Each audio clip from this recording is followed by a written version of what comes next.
J'ai investi tout ce que j'avais dans la police nationale, mais c'est comme si tout était parti en fumée, dans les rêves. J'ai gaspillé beaucoup de mes premières années, qui, si j'étais allé ailleurs, aurait peut-être changé mon style de vie, ma manière de vivre, parce que je craignais Dieu, je craignais les lois de Dieu. Il portait l'uniforme avec fierté, servait avec honneur. Mais derrière le salut se cachait une tempête. J'ai décidé que je ne prendrais pas la vie de quelqu'un juste à cause de ce travail. Donc cet incident-là, ce tout premier incident, m'a causé beaucoup de problèmes.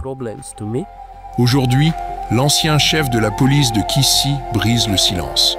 Il nous ramène là où tout a commencé. C'est moi ici. Et si tu regardes cette photo, elle a été prise quand je faisais la formation de passage de policier simple à caporal à l'école de police du Kenya à Kiganjo.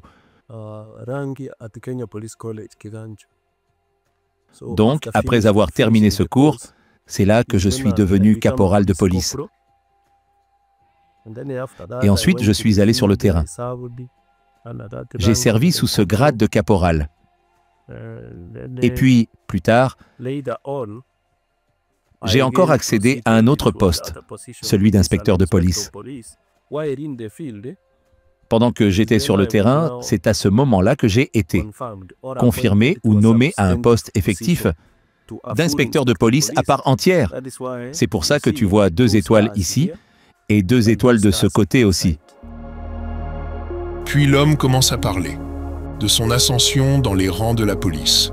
Et c'est peut-être là que tout commence à mal tourner pour lui, en coulisses. Donc c'est le poste que j'occupais ou que je servais au sein du service national de police pendant cette période, avant de partir. Et c'est la même chose ici. Ce que tu vois comme 3e, en fait, c'est un bouton. Mais les 2 étoiles peuvent être vues ici. Et puis, il y a quelque chose ici, visible en blanc. Les lettres ici représentent le nom du service de la police du Kenya.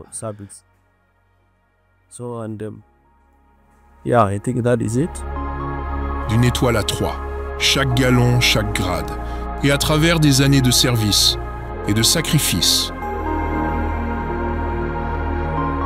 Ce ne sont pas juste des photos, ce sont des chapitres d'un parcours. Un parcours qui a gravi les échelons avec honneur jusqu'à ce que tout lui soit arraché. Aujourd'hui, il raconte son histoire, pas seulement en tant que policier, mais en tant qu'homme qui avait une vie, une famille. Merci beaucoup d'être venu chez moi pour que nous puissions faire cette brève interview.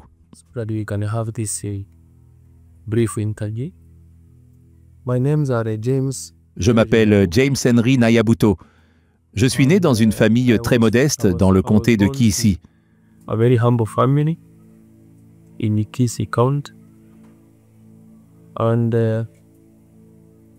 Je suis allé à l'école primaire, comme tous les enfants, puis j'ai passé mon examen de 7e année.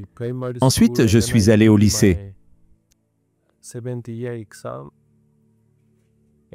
Après ma 4e année de lycée, j'ai passé mon certificat d'éducation du Kenya.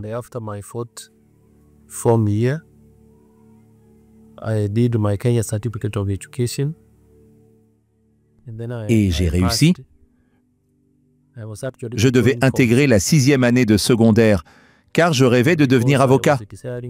Mais cela n'a pas été possible, car mes parents n'avaient pas les moyens de payer les frais de scolarité.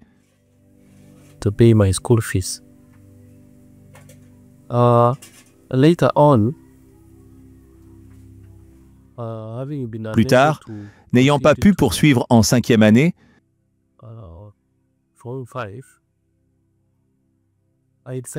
j'ai décidé de chercher un emploi pour pouvoir aider mes jeunes frères et sœurs.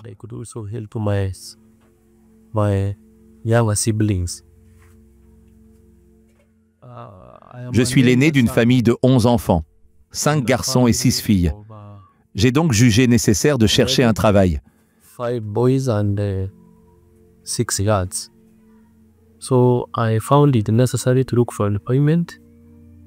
En 1986, j'ai tenté ma chance lors du recrutement de la police. Et là, j'ai eu de la chance.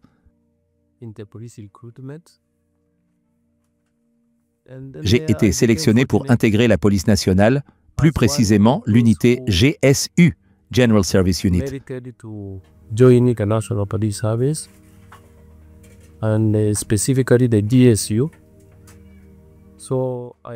Je me suis donc présenté à l'école de formation du GSU et j'ai commencé mes cours. J'ai suivi d'abord la formation de base des recrues, puis j'ai été affecté sur le terrain.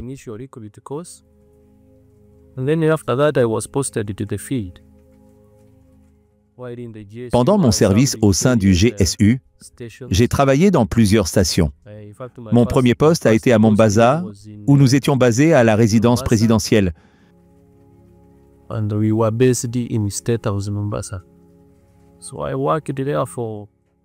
J'y ai travaillé pendant 1 an. Ensuite, nous avons eu ce qu'on appelle une rotation. Pour ceux qui connaissent le GSU, il y a toujours une rotation après 1 an de service au même endroit. Notre unité a donc été transférée à Naivasha, où nous avons travaillé brièvement.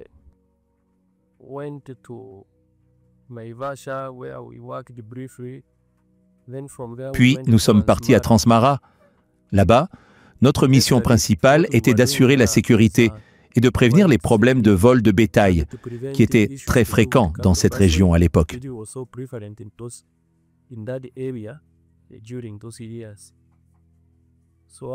Par la suite, j'ai aussi travaillé dans la province de l'Ouest, dans un endroit appelé Gijelesiti, dans le comté de Busia. Après cela, nous sommes allés dans le comté de Trans-Nzoia, dans un lieu appelé Shepchoina ou Andebes.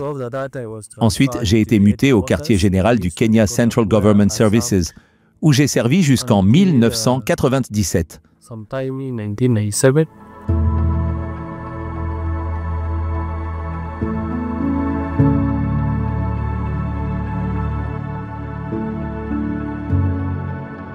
Avant l'uniforme et les galons, c'était un garçon du Kenya rural, l'un des 11 enfants, façonné par la discipline et le devoir. Quand sa mère est décédée, il n'a pas cherché à monter en grade. Il a choisi la famille, changeant de poste pour s'occuper de ses jeunes frères et sœurs. Car avant d'être inspecteur, il était grand frère. Et cela a tout changé. Après cette période, j'ai dû commencer à passer des entretiens avec mes supérieurs directs. Plus tard, après quelques entretiens, j'ai été sélectionné pour suivre la formation de passage de grade de simple agent à caporal de police.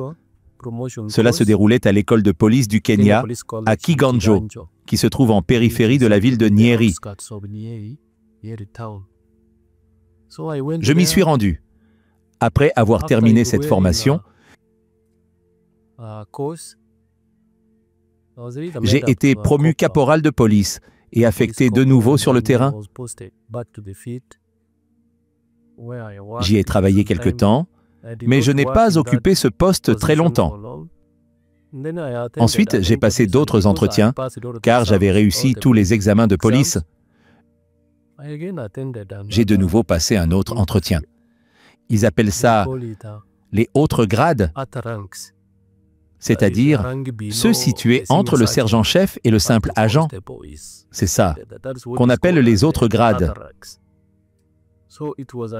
C'était un entretien pour suivre la formation d'inspecteur de police. Et on m'a informé que j'avais réussi cet entretien.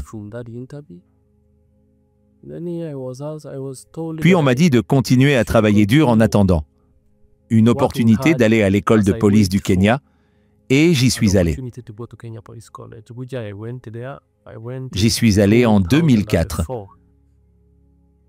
En 2004, j'étais à nouveau au collège de police de Kiganjo. Suivant cette formation, qui était une condition préalable pour être nommé inspecteur de police. Et plus tard, les choses ont évolué et j'ai été nommé inspecteur de police. Je portais une étoile ici et une autre là, ce qui signifiait que j'étais inspecteur de police par intérim. Mais je n'étais pas encore inspecteur de police à part entière à ce moment-là. C'était la même année, en 2004. Quelques mois plus tard, je dirais environ 6 mois, j'ai été officiellement confirmé dans ma fonction en tant qu'inspecteur de police titulaire. Et j'ai commencé à porter 2 étoiles, juste ici, sur mes épaules. Comme vous l'avez vu sur les photos.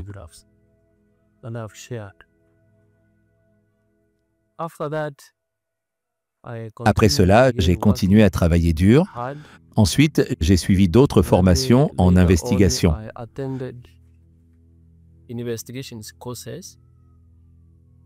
La première portait sur l'enquête criminelle que j'ai suivie en 2005 à l'école de formation de la CID, Criminal Investigation Department, ici à Nairobi. Et après cela, j'ai été certifié, puis je suis retourné sur le terrain. À cette époque, j'ai été nommé OCPP, officier commandant d'un poste de police. Et à partir de là, mes supérieurs ont estimé que j'étais apte à devenir procureur auprès des tribunaux. J'ai alors été sélectionné pour suivre un autre cours à l'école de formation de la CID, ce que j'ai fait, et j'ai réussi avec succès.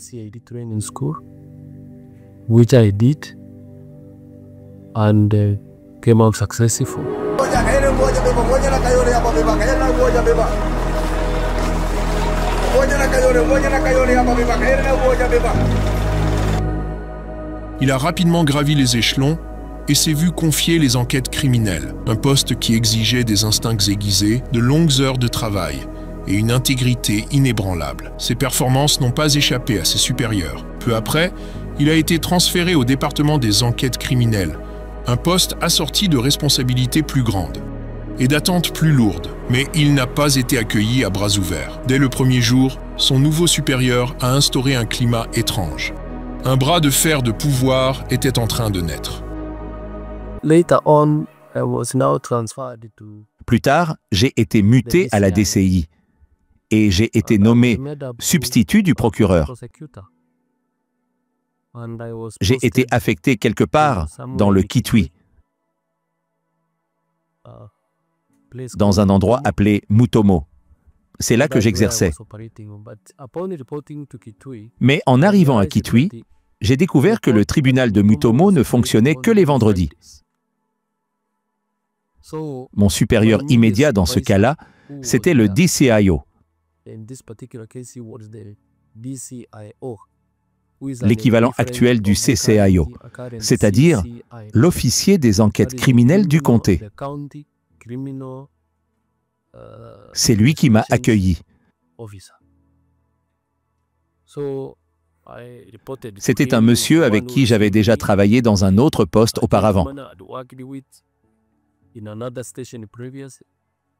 Même si nous avions eu des divergences à cette époque-là, je ne considérais pas cela comme un problème pour mon affectation à ce nouveau poste, ni pour y travailler.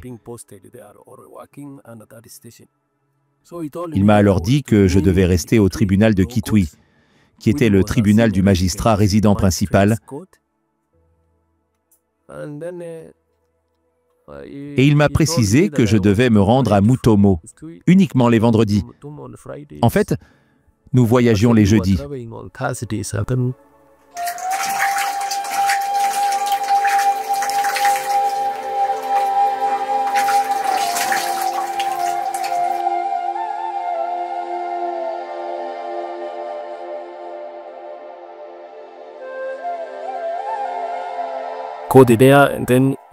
Nous sommes allés là-bas, puis, plus tard, nous sommes retournés à Kitui. Mais nous l'avons emporté avec nous là où nous logions. Et selon la procédure ou le programme, le magistrat de service qui devait se rendre à Kitui devait aussi voyager depuis Kitui vers ses sites. Donc, je travaillais avec lui, je l'accompagnais dans le véhicule judiciaire, voyageant vers Mutomo. Ensuite, nous avons mené les affaires du jour, puis nous sommes revenus.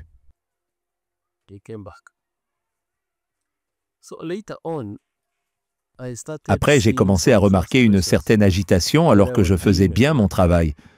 J'ai commencé à constater des frustrations de la part de mon superviseur immédiat. Donc, je me suis demandé pourquoi, car en allant à Mutomo, j'étais censé y passer une nuit dans un logement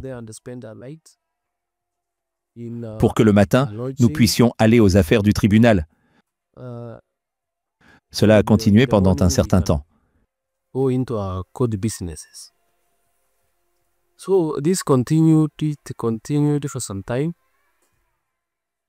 Puis j'ai réalisé que ce gars, mon superviseur immédiat, parce que j'avais été détourné avec lui vers une autre station, ma conscience m'a dit que probablement ce gars cherchait à se venger, à régler des comptes avec moi.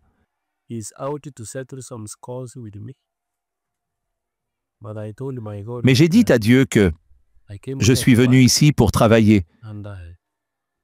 Et je m'attendais et priais pour que Dieu veille sur ce qui se passait. Alors j'ai continué. Puis, à un moment donné, parce que j'étais à la station précédente et que je devais aussi retourner et m'occuper de ces affaires qui étaient en cours d'enquête.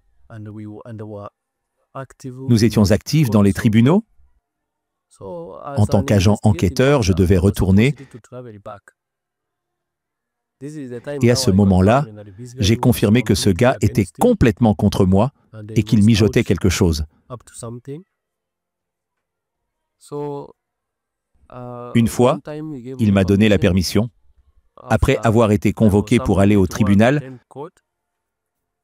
malheureusement, lorsque je rentrais de cette station en direction de Nairobi, le véhicule dans lequel je voyageais est tombé en panne sur la route de midi jusqu'à environ 16 ou 17 heures. C'est à ce moment-là qu'il a été réparé. Et ensuite, nous avons repris notre voyage de retour à Nairobi.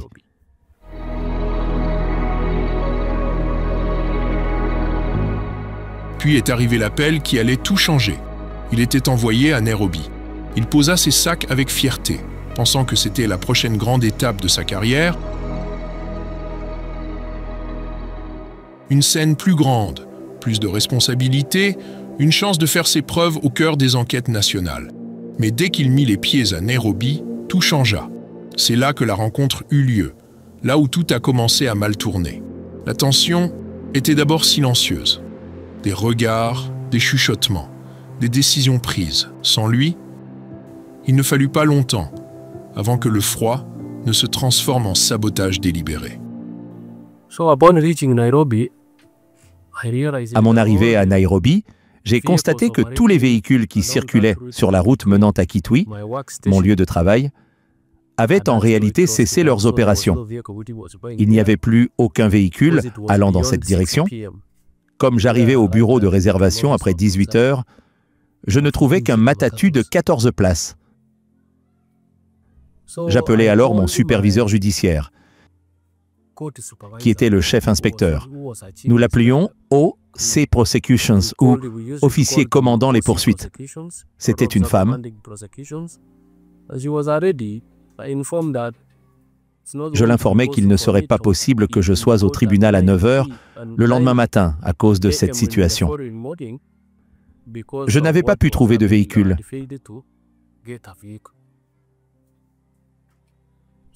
Je lui demandai de s'arranger avec le magistrat pour qu'il soit informé de mon retard. Le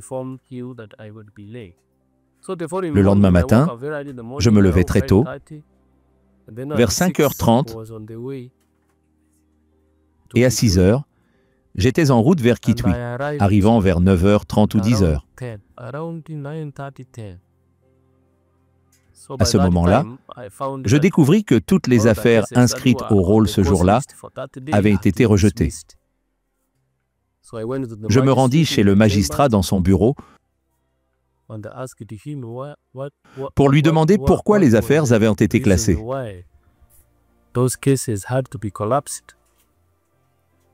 Il me répondit qu'il n'y avait personne pour représenter votre équipe au tribunal. Je me rendis chez mon superviseur immédiat, l'OC Prosecution, pour lui demander. Et elle me dit qu'elle avait oublié.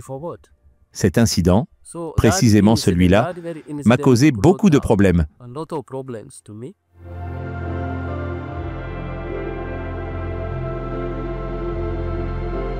Puis les élections eurent lieu et le pays explosa. L'Est du Kenya, où il était en poste, fut plongé dans le chaos. Il travailla sans relâche, risquant tout pour protéger les civils. En février, il ne souhaitait plus qu'une chose, rentrer chez lui pour serrer ses enfants dans ses bras. Il demanda un court congé pour souffler, mais sa demande fut bloquée, retardée à plusieurs reprises. Et alors que l'espoir s'évanouissait, un officier vint lui apporter une terrible nouvelle.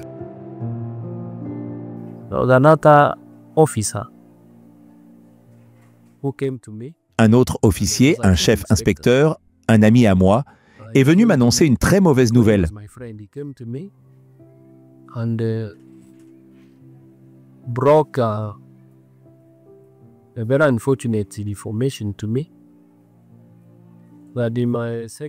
Mon second superviseur immédiat avait planifié de me faire punir à nouveau.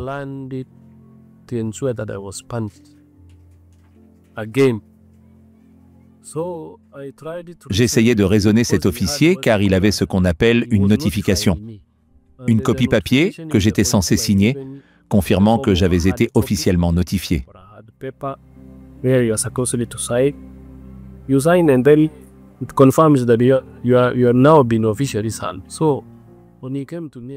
Quand il vint me voir, je lui dis « Non, je ne signerai pas. Je veux consulter. » C'est lui que j'ai consulté en premier. Il me dit qu'il semblait que ce gars était après moi. C'était quelqu'un qui ne connaissait pas mon différend ou malentendu précédent, car personne ne savait que j'avais des problèmes avec ce monsieur.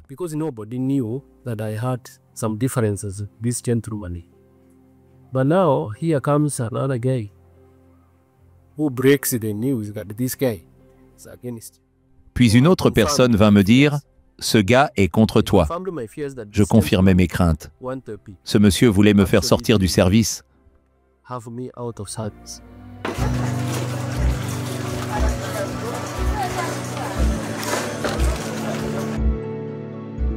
Le message de l'officier était clair. Ses supérieurs voulaient le faire taire. Pas le transférer, mais le faire taire. Soudain, tout prit sens. Les retards, le refus de congé, la pression. Ce n'était pas une question de règles, mais de représailles. Il avait refusé de signer un document contraire à sa conscience et cette résistance avait fait de lui une cible. Alors, il riposta, écrivant une lettre de protestation, la remettant en main propre, puis la faisant remonter jusqu'au chef inspecteur. Il ne céda pas. J'ai aussi découvert que ses mains étaient liées et qu'il ne pouvait rien faire. Il m'a dit que l'Officer Commanding Police Division avait sanctionné cela. L'OCPD était d'accord avec ce gars pour que je sois puni. Je me suis demandé, c'est toi qui m'avais donné la permission? Et en consultation avec le patron, l'OCPD, comment se fait-il que maintenant tu me renies et que vous voulez me punir? Il ne s'est écoulé que 2 ou 3 mois avant que je reçoive le dernier avertissement.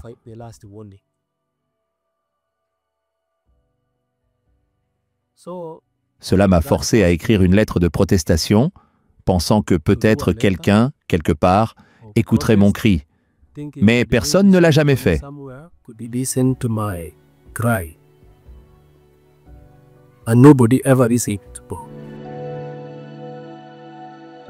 Personne n'a écouté, ni ses supérieurs, ni le système, ni même ceux qui l'avaient protégé. Ses protestations restèrent lettres mortes. Il essaya la police, la presse, mais les portes se refermèrent avant qu'il puisse parler. Il fit face à une dure réalité. Cela ne serait peut-être jamais résolu. En galère pour nourrir ses enfants, il ne demanda qu'un certificat de service, une preuve pour leur permettre de rester à l'école. Mais la police le lui refusa, affirmant qu'une lettre falsifiée annulait ses droits. Un faux document fut utilisé pour effacer 22 ans de service réel. Un mensonge pour enterrer la vérité.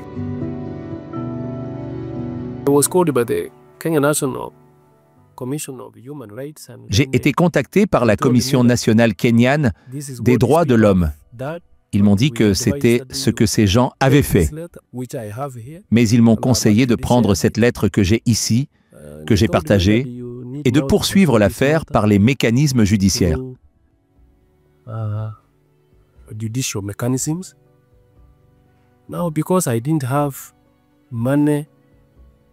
Comme je n'avais pas d'argent, que j'avais du mal à nourrir mes enfants, à les faire aller à l'école, je ne pouvais pas me permettre d'investir dans une procédure judiciaire.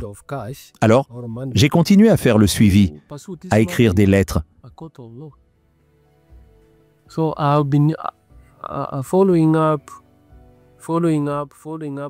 J'ai écrit beaucoup de lettres depuis cette époque jusqu'à aujourd'hui. Beaucoup de lettres. Certaines sont restées sans réponse. La seule réponse que j'ai reçue venait de la Direction des investigations de crimes et la seconde de la Commission nationale de la police.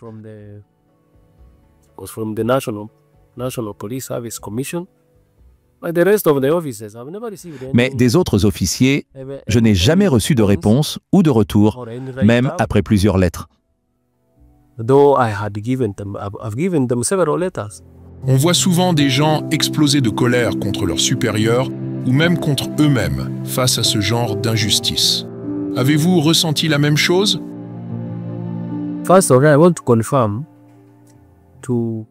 Tout d'abord, je veux confirmer aux membres de la commission du service de police nationale, aux membres du service de police nationale, aux membres de la DCI, que tout ce qui se passe est l'œuvre des officiers supérieurs.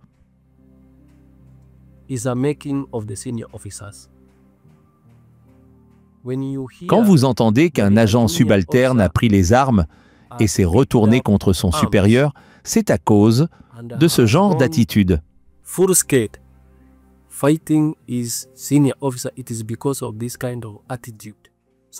Donc je lance un appel à tous les officiers supérieurs de la police au Kenya, à tous les officiers supérieurs, car eux aussi ont été un jour des subalternes. Ils ont commencé là où nous avons commencé. Ils ont commencé là où ces autres agents ont commencé. Ce n'est que par la grâce de Dieu qu'ils ont été élevés à ces postes, et ces postes ne leur ont pas été donnés pour satisfaire leurs propres besoins,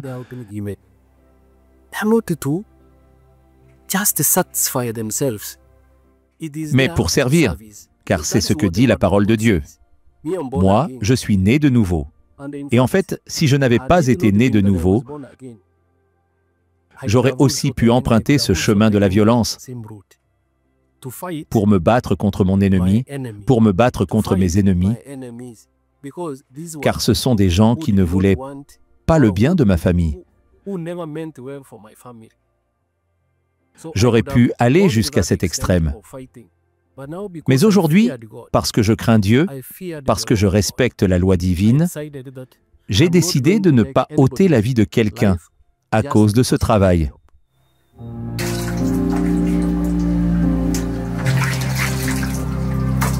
Aujourd'hui, ne sachant plus vers qui se tourner, il lance un dernier appel à la plus haute autorité du pays, au président. Non pas pour des faveurs, ni pour de la pitié, mais pour la justice. Un homme qui a servi son pays pendant 22 ans, qui a gravi les échelons avec discipline et honneur, demande simplement une chance de reconstruire ce qu'on lui a enlevé.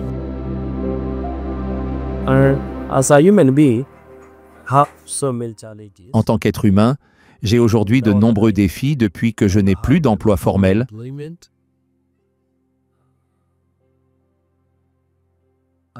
J'ai une fille qui est à l'université.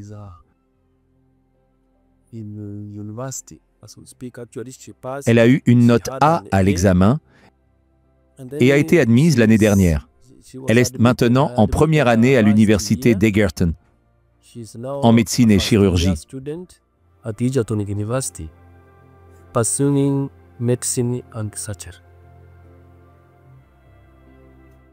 À côté de cette fille, j'ai deux autres filles. L'une est en seconde et l'autre en 9e année. Bientôt, elle passera au secondaire supérieur.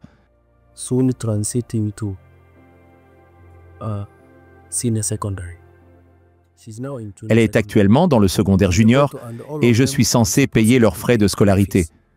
Mais elles ne peuvent pas continuer leurs études si les frais ne sont pas payés. Ce sont les seules personnes dans lesquelles je dois investir maintenant. Les autres, dont l'éducation a été interrompue, sont déjà adultes, mais celles-ci ont vécu l'enfer sur Terre.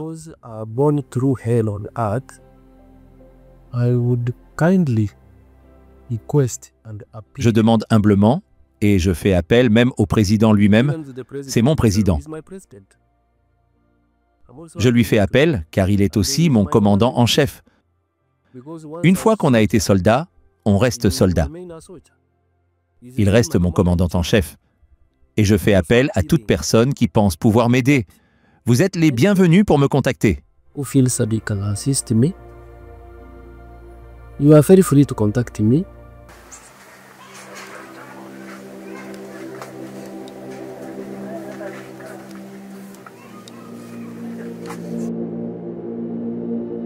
Ils ne demandent pas plus que ce qu'ils méritent, simplement ce qui est juste, pour pouvoir nourrir ses enfants, les envoyer à l'école et retrouver un peu de dignité. Car personne, après avoir donné sa vie pour servir sa nation, ne devrait être laissé à souffrir en silence. J'ai rejoint le service de police nationale quand j'étais très jeune, vraiment très jeune. J'ai tout investi dans ce service. Mais aujourd'hui, c'est comme si tout cela était parti en fumée. J'ai perdu beaucoup de mes plus belles années. Oui, j'ai perdu beaucoup d'années précieuses qui, si j'avais pris un autre chemin, auraient peut-être changé ma vie et celle de mes enfants, dont l'éducation a été affectée par tout cela. Je ne sais pas s'ils pourront un jour rattraper ce qu'ils ont perdu. Un jour, j'étais avec l'un de mes fils lorsque j'ai rencontré un officier supérieur.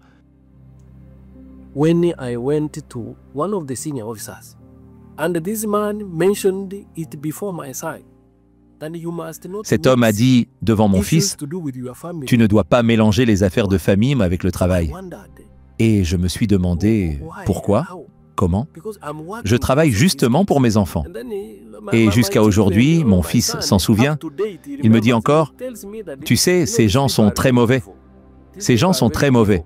S'ils ne l'étaient pas, ils ne t'auraient jamais fait ça. » C'est Afrimax français. Merci d'avoir regardé la vidéo.